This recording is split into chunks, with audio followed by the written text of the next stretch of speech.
How many times have you begun? And what number, Anthony, are we today?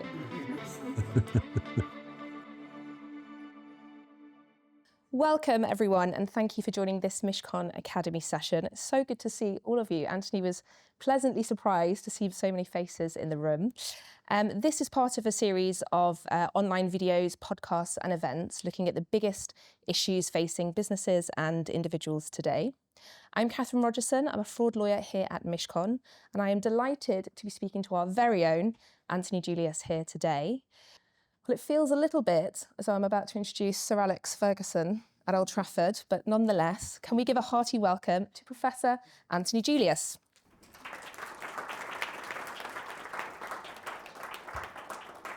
So Anthony Julius joined Mishcon in 1979 at what was then Victor Mishcon & Co. He has held several significant roles at Mishcon since, including managing partner, 10 years as the head of the litigation practice, and is currently our deputy chairman. He is widely known as the lawyer who handled Princess Diana's divorce, which was a watershed moment for the firm in terms of publicity. Again, the firm attracted a frenzied level of publicity when Anthony, alongside James Libson, successfully defended Deborah Lipstadt, a historian and author, in the libel case brought against her by Holocaust denier David Irving, a case that became the basis of the 2016 film Denial. And the 25th anniversary of that historic case is actually coming up in April. As well as his legal practice here, for which he is our most senior solicitor advocate, he is a recognised academic and holds the chair in Law and Arts in the Faculty of Law's UCL. He is a noted author who has written extensively on law, literature, art and culture. The book we're here to talk about today is a volume in the Yale Jewish Lives series titled Abraham, the First Jew. It's a fascinating exploration of Jewish history and thought, delving into the life of Abraham, or as Anthony's thesis suggests, the two lives of Abraham, with a unique narrative style to explore tensions between scepticism and faith, critique and affirmation, thinking for oneself and thinking under the direction of another. Beyond biography, the book becomes a philosophical and psychological exploration of historical and modern Judaism. The book has already received a great deal of acclaim, not least from my 5-year-old daughter, who, having insisted I read a page aloud, declared that Anthony must be really good at phonics. And if she was going to give him one comment, it was perhaps he should leave a bit more space for pictures. So I will leave that with you, Anthony, for the second edition. So let's begin. Anthony, you say in the book that the Abraham story marks the beginning of everything for Jews, and you suggest that Abraham begins and then he begins again. And I imagine in the room there are varying levels of familiarity. So if you could please set the scene and give us a brief account of Abraham, his two lives and their defining features. Thank you. So thank you very much. I'm really utterly surprised to see so many people here. And thank you all for taking the effort. And I want to also say it's only at Mishcons that in a series committed to exploring the challenges facing businesses and individuals today, we should be meeting to talk about a prehistoric figure. So it's part of what makes this film so special.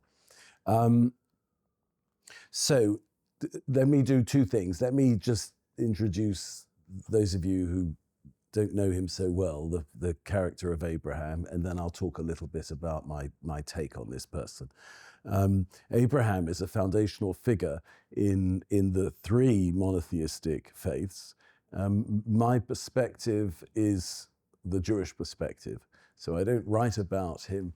I don't really write about him in the Christian context, and I don't write about him in the Muslim context. Abraham is a most extraordinary and fascinating character, and in the story that I relate, he's born and brought up in a polytheistic society in the Sumerian town of Ur. It's a highly sophisticated society, but it's also a very traditional one. For generations, people have believed essentially the same thing, and no challenge to those beliefs has ever emerged until Abraham. Abraham, who's of an independent-minded, philosophically inclined tendency, at a mature age, 40, begins to reason with himself, asking the kind of questions that people in his society have never asked before. Can it really be that the multiple gods and goddesses in the pantheon of the divinities, can that really be the way that the world is organized? Do we really live in a world thronging with demons and lesser gods and higher gods, and endlessly quarreling with each other and troubling us with their quarrels? And by a very slow and difficult process, he extracts himself, he separates himself from his society. You just imagine how difficult that is. But he does it with tremendous courage and independence of mind. And then he starts talking about this to his family and the wider citizenry of the city. And he is received as something of a provocateur.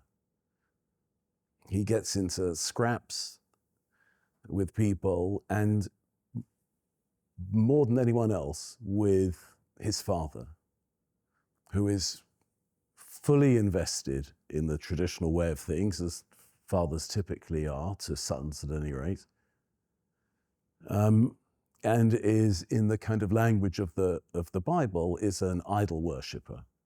In fact, he makes the idols. And then Abraham does a shocking thing. He destroys his father's idols. And then when his father asks what's happened, he says, oh, well, the gods had a fight with each other. Father says, how can that be? I just made them today. And he then says, you see? So he's a kind of smart aleck, disrespectful, provocative person, but also someone who cares very deeply about the truth and respects very much independent thinking. Anyway, things get a bit out of hand. Abraham's father goes to the ruler of the city, a man called Nimrod, and says, I can't control him. He's causing a huge amount of trouble. Bring him in. Tell him how things have to be, and we will solve both our problems. So Nimrod calls him in, and they have a long debate, which I write out in the second chapter. It's very novelistic, my book. There are characters, there's action, there's incident. And Abraham wins the argument, which is intolerable. It's intolerable to a kind of absolute monarch that he should lose any contest. And he condemns Abraham to death. He's going to burn in a furnace, buried deep underground in the palace. And he's taken down there. Terah follows, Abraham's father follows. And of course, for him, it's all gone too far. He only wanted Abraham to be frightened. He certainly didn't want his son to be killed. So he begins pleading with Nimrod. Don't execute him. I'll take him out of the city. You'll never see us again. The whole family will go. Please, don't let him die. At the same time, Abraham is in the furnace. It's filling up with smoke, and he's becoming obviously rather desperate. And he understands that just reasoning, debating, this is not going to get him anywhere at all. He has no knowledge that the God, that the abstract God, the one God that he holds, rules everything, is interested in humankind. Certainly He has no knowledge that this God is interested in him. But he has no other way of addressing his terrible predicament. So he begins to pray, to appeal to God. And you have to imagine that Terach is pleading with Nimrod, and Abraham is pleading with God. And then Nimrod says, release him. Now, was it God's intervention? Was it Nimrod's decision? I leave that open. But when Abraham comes out, he's fully convinced of two things. The first thing is that his father has betrayed him and exposed him to lethal peril. And the second thing is that God has saved him. And he gives up the life of the intellectual, the philosopher, the challenge every piety, question every received belief, and instead fully subordinates himself to what he understands to be God's will, and is rewarded with a series of visions of God across the months and years that follow, in which he debates with God, he receives instructions from God. And that bit is the bit that we know in the Bible. The earlier bit that is material put together by the rabbis, the commentators. And so Abraham has a whole series of adventures, and then he receives a command from God as he understands it. He sees God in a vision, and God tells him to sacrifice his son Isaac. And this is as catastrophic a moment in the life of this second Abraham as the furnace was in the life of the first Abraham. He responds to the command with alacrity. He takes his son, they go up the mountain, and at the last minute, he has a further vision of an angel telling him not to go through with the sacrifice.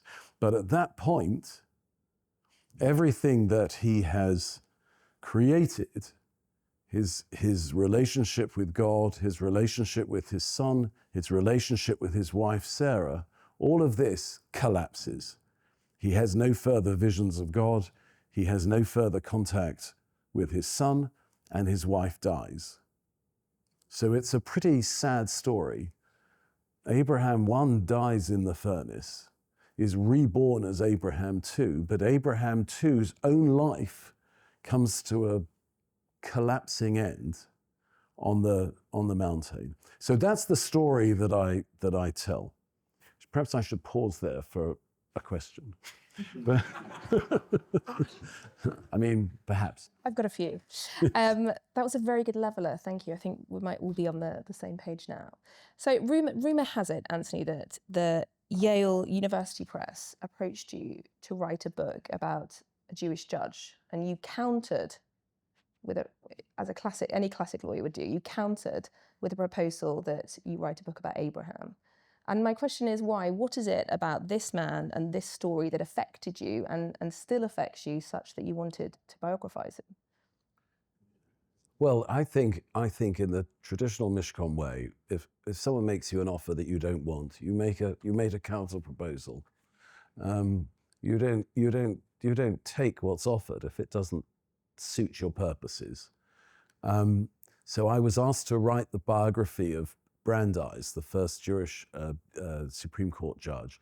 And I thought, one Jewish lawyer writing about another one, what's the interest in that? You know, who cares? And I thought some more. And then I remembered, but it wasn't really a memory because the experience was with me and had been with me for decades. I remembered when I was 8 and I first came across the story of Abraham and the binding of Isaac. The Hebrew word is the Akedah. My parents had given me a cartoon book of the Bible. And I remember turning the pages.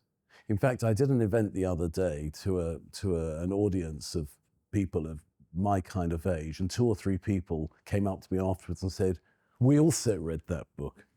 It was quite a popular book, just very brightly coloured little squares with captions. And I remember getting through the story of creation with no difficulty. And then the story of the flood, you know, when the world is flooded and Noah saves his family by piling them into an ark. And that wasn't a problem for me at all. But then I got to the story of Abraham and his son, and I could not get beyond it. It was like those moments when, I don't know, in books that we all may have read, it's just too horrible, it's too upsetting. You just have to put the book to one side. It was intolerable to me, not because of the aspect of the character of God that it showed, because that aspect was already a glimpseable in the flood story. What disturbed me was what it showed about what fathers could do. So I was 8. I'd just started at school 2-3 years before. I'd left the kind of the intimacy of the family circle, but still family life, obviously to any 8-year-old, is fundamentally important. And also something that one feels, however kind of subconsciously, one needs to defend. And here was this story about a father who was ready to kill his son. It's an unbearable thought. So I stopped reading the book, I put it to one side, but obviously the story stayed with me.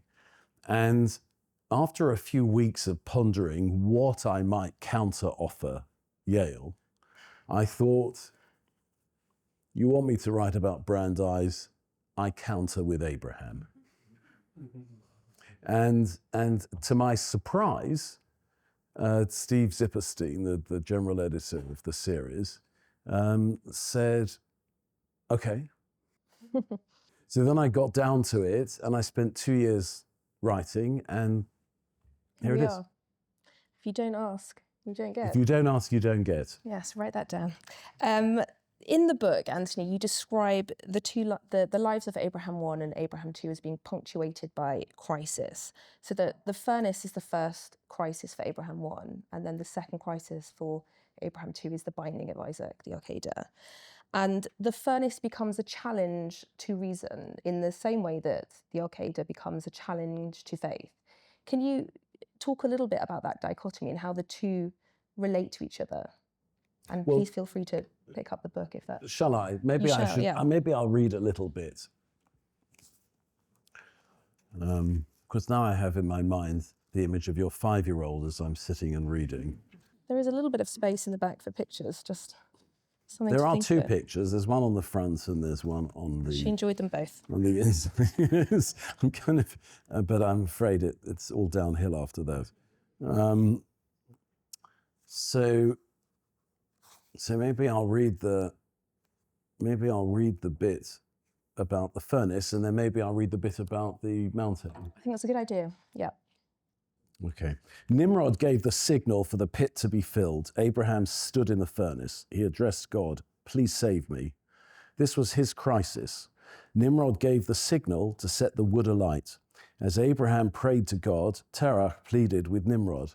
We must imagine the prayer and the pleading in alternation, as if sung antiphonally. Do not execute my son Abraham. Expel him. He will not trouble you any longer. I will ensure it. I've outlived my purpose. I allowed myself to be humiliated by my son. It was my humiliation, not yours. Expel us both. An unruly son, a weak father. Allow us to leave. Let us go. I will go into exile, far, far from here. I will go to... He paused. What was the furthest, most inhospitable place to propose? The one that would most appeal to Nimrod, somewhere utterly without Ur's comforts and amenities. It should not be a place at all, Terach pondered. It must be a region, some unboundaried wild place, a place of punishment in which the condemned person would be compelled to wander, never to settle. of course. Canaan, I will take Abraham to Canaan. Terach had confronted the limit of his murderous feelings towards his son. In pleading with Nimrod, he drew back. Flame and smoke began to fill the furnace. Abraham groaned his prayers, rag held fast to his mouth and nose. Terach fell silent, his eyes ardent in entreaty. Nimrod was impassive, and then without prior intimation, he turned away from the desperate father and took a step toward the furnace with the most economical of gestures. No more than an upward tilt of the chin, he signaled to a guard. The man stepped to the furnace door, opening it with a practiced movement of his wrist. Abraham staggered out of the flame and smoke-filled furnace, gasping. He collapsed, dazed.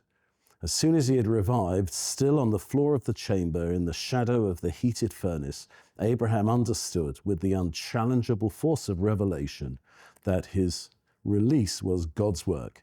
It was not the product of his father's pleadings or of Nimrod's mercy.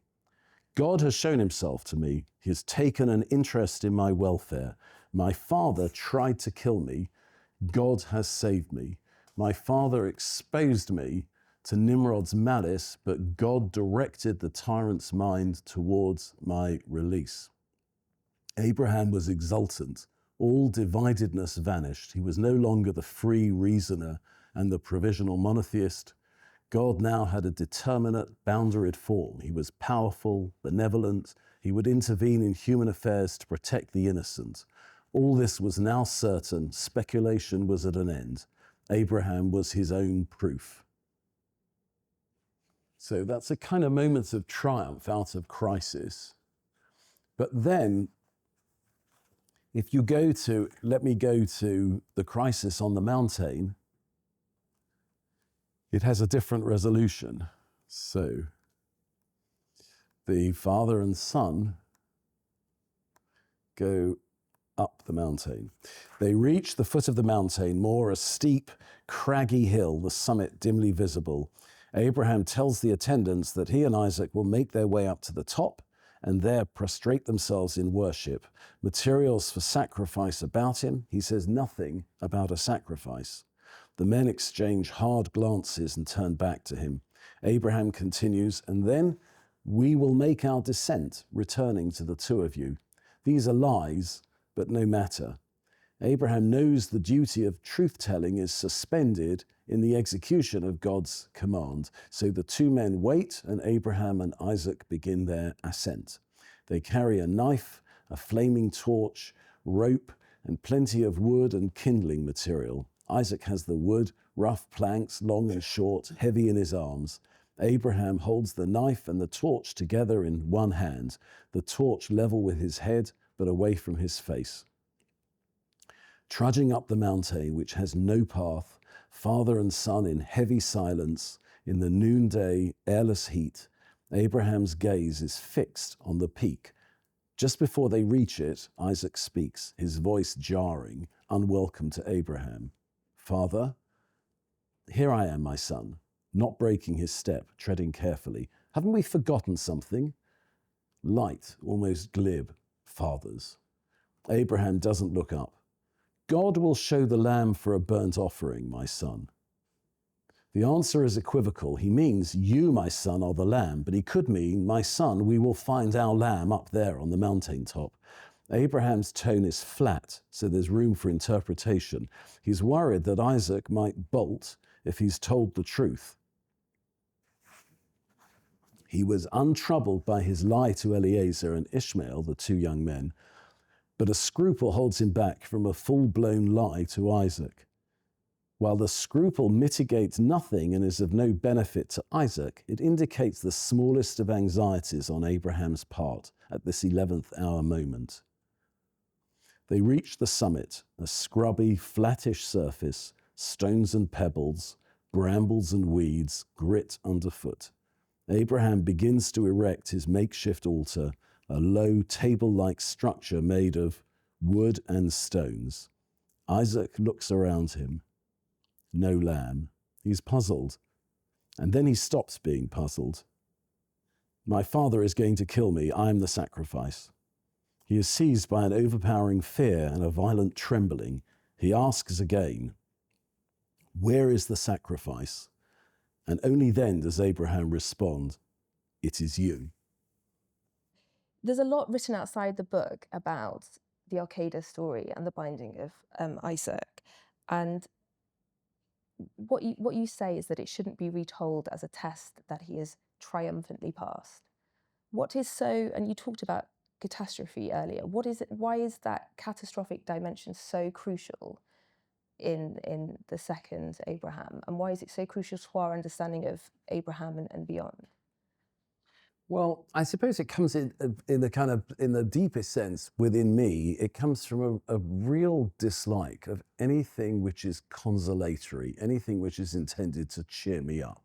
When it comes to religion or politics or anything of that kind, it comes from a deep pessimism about life, about how we just drag whatever meaning we can from the kind of chaos and craziness of the world. I mean, it's almost too easy to say it now, isn't it?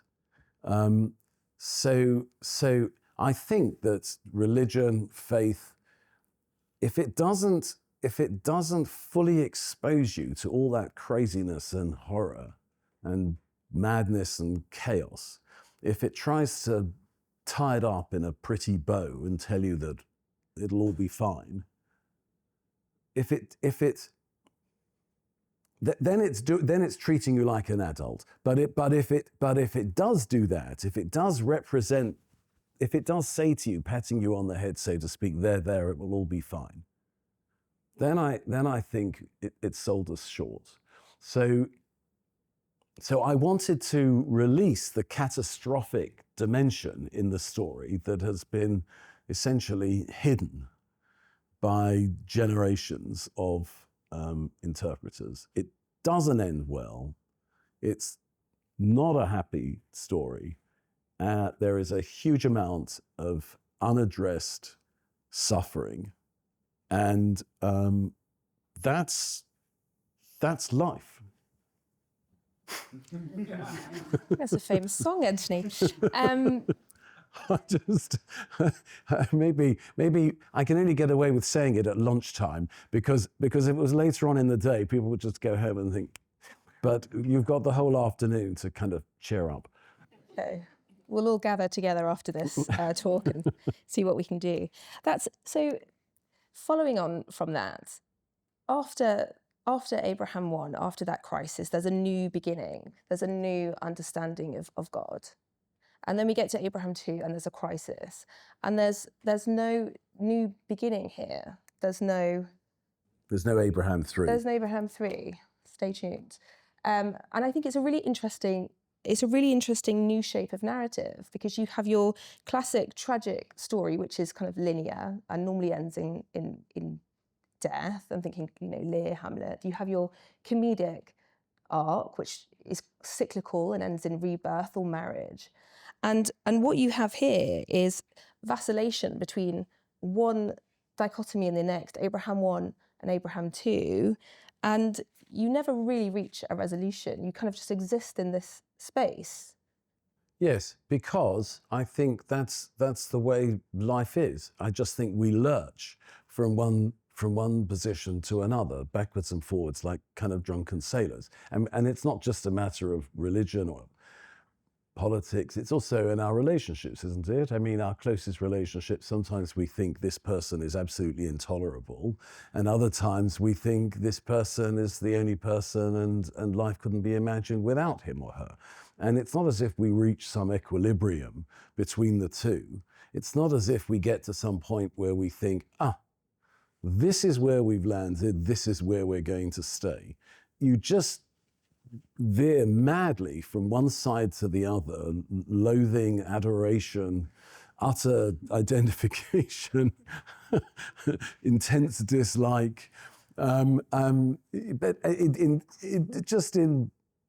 you just think about our political loyalties. It's all so difficult and so unstable. uh, the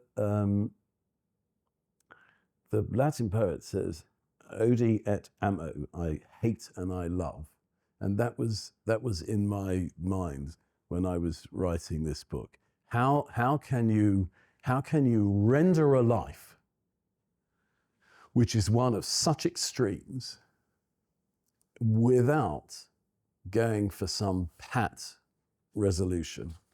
How can you tell the story in a way that interests people without giving them what we all want, which is a kind of happy ending?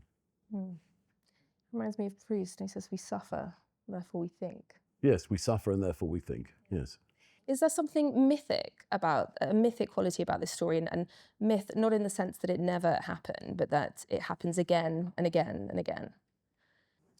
Yes, so I mean, people will either think, hearing me speak, that kind of resonates with me, or they'll think, God, I'm glad I'm not like him. But for the first category of people, then yes, I hope so. I hope so. It's a tricky thing, this, because you write a book in your study or wherever you are, and it's just you and the PC, and you're backwards and forwards, but essentially you're living inside your own head. And although you don't think you're crazy, at the same time, you can't be sure that anyone is going, I mean, maybe some people afterwards are going to come up to me and say, you came to the wrong conclusion about the craziness. But you don't know. And then you take the risk of just hurling it in the direction of possible readers, and you talk about it, and it's just a throw of the dice, really. Will it interest people? Will they be taken with it? Will they be bored with it? Will they push it to one side? One of my kids sent to me last week, I'm not sure what his intention was, but he sent to me a Guardian story saying that fully 40% of Brits last year did not read a single book. I chose to interpret that as consolation in anticipation of me not selling very many. Don't worry, people don't read anything. Not just you, they don't read.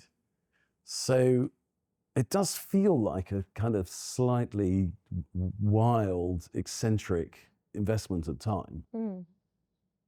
And one of the things that struck me about the book when I picked it up was the style. So it's a remarkable combination of biography, part historical novel, Socratic dialogue in there.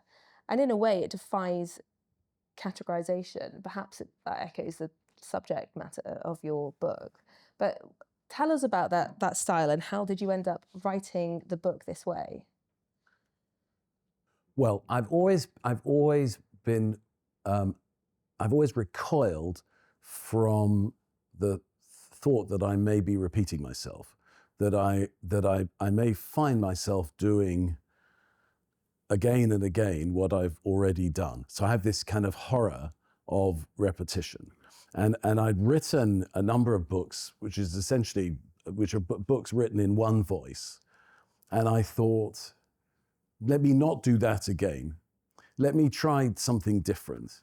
And then getting inside the story, it seemed necessary anyway to write it out in a kind of novelistic way, because it's full of division. It's full of conflict. And you can't just, you could, but it wouldn't be a very interesting way just to describe the conflict. He felt this, she felt that, and so on. Much better to actually put the reader in the middle of the conflict as the interlocutors, as the people are talking to each other, arguing with each other, debating, contending, contesting. I wanted to communicate a sense of clashing arms clashing weapons as words. I wanted it to have a certain kind of dynamic violence in the writing, and that's what I went for. And having done it that way, I couldn't imagine doing it in a more kind of discursive, academic way. So that makes sense, having read the book, because what you get is these characters clash with the force of philosophical thinkers, historical thinkers, movements. So you really explore Abraham, but also engage him as a tool. You kind of gift these characters the benefit of different discourses and ways of thinking. How did you approach that and kind of subjectivizing these characters? I've always been excited by ideas. I've always been excited by books and ideas in books, and by the combative character of the purveyors of ideas. No one writes a philosophical work without writing against other philosophical works. It's highly, what the philosophers call it's highly agonistic. It's all conflict. So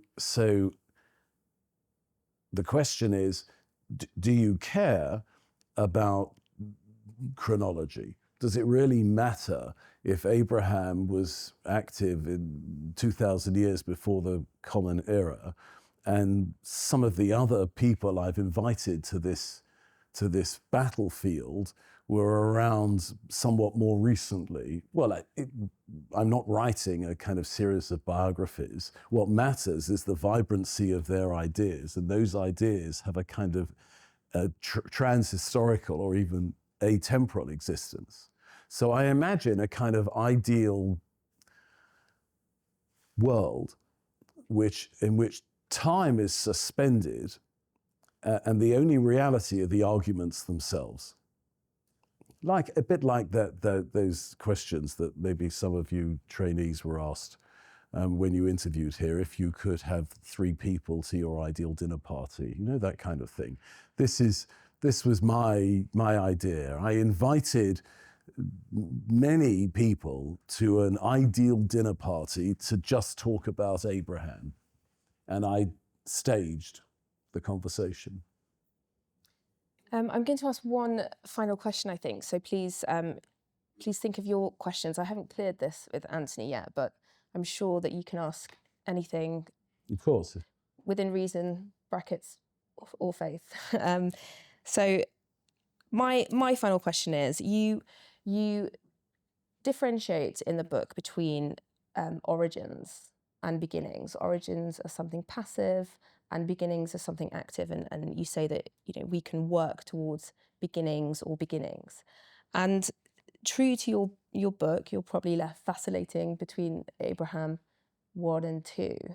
But my question is, how many times have you begun, and what number, Anthony, are we today?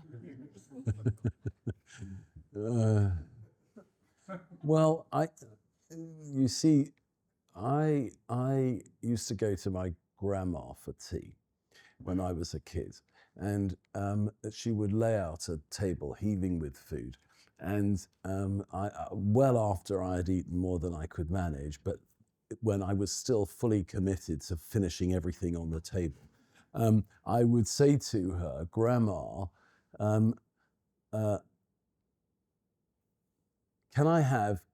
should I have the cake or the biscuit?"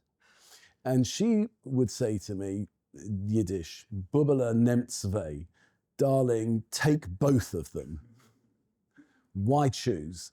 So I think I've essentially taken that advice. I have taken my grandmother's advice. So I take what I can. I take what opportunities I can. Rather than being one and then the other, I try to nehmt zwei. I try to take both. I like that. We can take that forward with us. Do we have questions? Yes. your point at the beginning where you said you weren't troubled by a lot of the initial stories in Bereshit until you got to the Akedah. But there was a small rerun of the Akedah beforehand where Sarah tells Abraham to banish Ishmael and his mother Hagar. And the cruelty is, almost the cruelty is that Abraham equips Ishmael with a small flask, which he knows won't last in the midwife in the desert. So there, going back about fathers, were you troubled by that story as a precursor to the Akedah? Yes. So the story is Abraham married to Sarah. They can't have children of their own, and yet Abraham has been promised by God that he will father a huge nation. So how to solve that conundrum? Sarah proposes that Abraham takes her servant Hagar and has a child with her. The child is born, but his existence and the existence of this slave woman become an object of intense vexation to Abraham's wife. Anyway, at a certain early point in the story,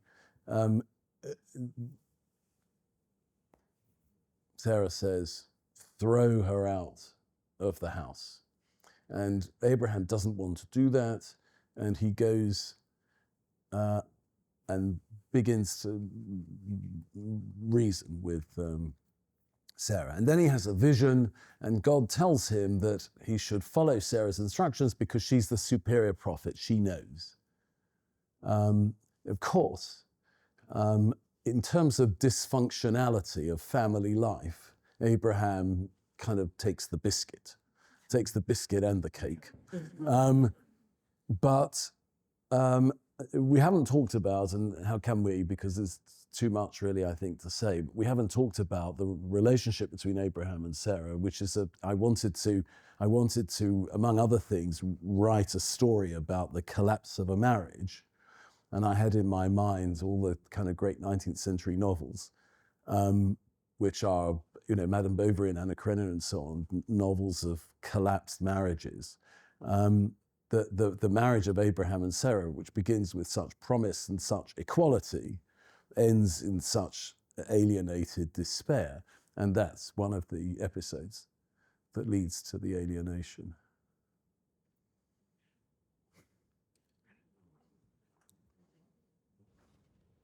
Hi, thank you. I was really intrigued by the mirroring of the relationship of the father and son breakdown. It feels like both catastrophes about faith and reason are kind of structured around this collapse of the same relationship, but in different way. And I'm wondering if you could talk a bit more about that. Why the father and son? Why is it that specific trope that? Yes. So my friend Ilya Kozhanovsky, the film director, said to me when he read the book, "I want to turn this into an opera because it has two clear parts. The first part ends underground with a son in the furnace put there in effect by the father, but it's Abraham the son. And the second part ends on the mountain high up, with a son and a father at peril of death, son again at peril, but this time it's Abraham the father. And that mirroring, as you say, is extraordinary. The complexity and the comprehensiveness of the betrayals between the generations and the collapse in relations between the generations feels extreme. And what's extraordinary to me is that if you read the Bible itself, you won't get any of that because the first story is not in the Bible. It was introduced by early rabbinical commentators as a supplement to the Bible. Now, why? Why did they do that? What does it tell us about the way in which religions, Judaism in particular, has developed? What are the springs of creativity that allow commentators to so significantly add to the sacred text? So that's that's an example, I suppose, in the rabbinic tradition of a fresh beginning, of something which is a creative addition rather than a mere repetition. In that way, is that, sorry, I was going to go for my own question then. It's a living document then, or it's a living story? Yes. Yes, and I tried to add my own. When the rabbis wrote in this way, they wrote what is called midrashim.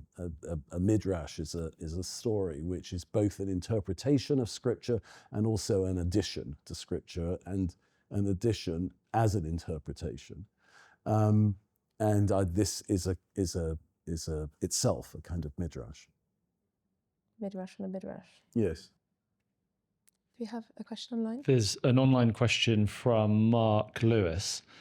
So don't blame or compliment me for this question. This is Mark's question. Do you think that it was just a little bit convenient that the angel arrived just in time, like a Deus ex machina? Do you think God reconsidered his original plan, or that was always part of his plan? Don't know. Don't know.